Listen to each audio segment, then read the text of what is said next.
বাংলাদেশে গ্রীষ্মকাল মানেই অসহ্য গরম, ঘাম আর শরীর দুর্বল হয়ে পড়ার মৌসুম। এই সময়টায় চারদিকে একটা পরামর্শ খুব বেশি শোনা যায়, স্যালাইন খাও। কিন্তু কোন স্যালাইন? ওর স্যালাইন নাকি টেস্টি স্যালাইন? দুটোই কি একই জিনিস?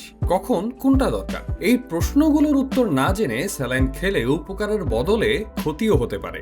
তাই বিষয়টা একটু গভীরে গিয়ে বোঝা দরকার।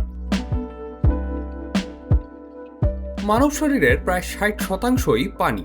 এই পানি শুধু কোষের ভেতরে নয়, কোষের বাইরেও থাকে। শরীরের এই পানির ভারসাম্য রক্ষায় সবচেয়ে গুরুত্বপূর্ণ ভূমিকা রাখে কিছু আয়ন বা ইলেকট্রোলাইট, বিশেষ করে সোডিয়াম, পটাশিয়াম, ক্লোরাইড এবং বাইকার্বনেট। বিজ্ঞানের ভাষায় কোষের পর্দা জুড়ে এই আয়নগুলো একটি নির্দিষ্ট ঘনত্বের পার্থক্য বজায় রাখে। কোষের বাইরে সোডিয়াম বেশি, ভেতরে পটাশিয়াম বেশি। এই পার্থক্যটাই কোষকে সচল রাখে। এই ভারসাম্য নষ্ট হলেই বিপদ। তীব্র গরমে শরীর নিজেকে ঠান্ডা রাখতে ঘাম তৈরি করে। এটি একটি প্রাকৃতিক তাপ নিয়ন্ত্রণ প্রক্রিয়া। ঘাম ত্বকের উপর বাষ্পীভূত হলে শরীর থেকে তাপ বের হয়ে যায়। কিন্তু এই প্রক্রিয়ায় শুধু পানি বের হয় না, সাথে বের হয় সোডিয়াম, ক্লোরাইড, পটাশিয়াম এবং অন্যান্য খনিজ।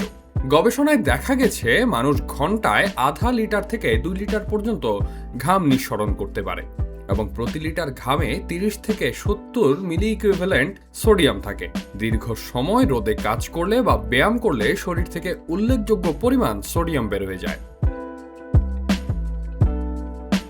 ওরসালাইন শুধু একটি পানীয় নয়, এটি একটি ঔষধ। বিশেষ করে ডায়রিয়া ও পানি শূন্যতায় মৃত্যুহার কমাতে ওরসালাইন ব্যবহার করা হয়।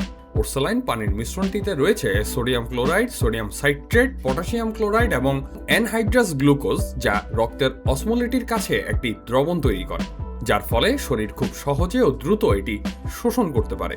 গরমে ডায়রিয়া বা বমির সাথে তীব্র পানি শূন্যতা দেখা দেয়। দীর্ঘ সময় রোদে কাজের পর শরীর অত্যাধিক দুর্বল হয়ে পড়ে। আবার হিট স্ট্রোকের প্রাথমিক লক্ষণ যেমন মাথা ঘোরা, বমি ভাব বা অজ্ঞান হওয়ার মতো আশঙ্কা তৈরি হয়। তখন স্যালাইন ব্যবহার করা যেতে পারে। তবে মনে রাখতে হবে, প্যাকেটের নির্দেশনা অনুযায়ী সঠিক পরিমাণ পানিতে না মিশিয়ে খেলে এটি কার্যকর হয় না, বরং হিতে বিপরীত হয়। অতিরিক্ত ঘন দ্রবণ অন্ত্র থেকে পানি টেনে নিয়ে শরীরে আরও পানি শূন্যতা তৈরি করতে পারে। সাধারণত বাজারের যে 1 প্যাকেট স্যালাইন পাওয়া যায় তা 500 মিলি পানিতে মেশাতে হয়।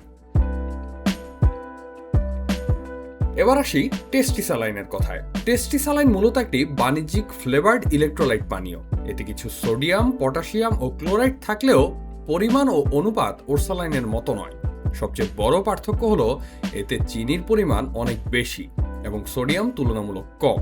বৈজ্ঞানিক দৃষ্টিকোণ থেকে অত্যাধিক চিনি দ্রবণের অসমোলিটি বাড়িয়ে দেয়। এ ধরনের দ্রবণ অন্ত্র থেকে পানি শোষণ করার বদলে কখনো কখনো পানি বের করে দিতে পারে, যা গরমের সময় পান করা অত্যন্ত বিপজ্জনক। তবে গরমে শুধু স্যালাইন খেয়েই সুস্থ থাকার পরিকল্পনা না করাই ভালো। প্রতিদিন কমপক্ষে 8 থেকে 10 গ্লাস পানি পান করতে হবে, তৃষ্ণা না পেলেও। ডাবের পানি খাওয়া যেতে পারে, যা প্রাকৃতিকভাবে পটাশিয়াম ও ইলেকট্রোলাইট সমৃদ্ধ। এছাড়াও তরমুজ, শসা, কমলার মতো পানি সমৃদ্ধ ফল খাওয়া যেতে পারে।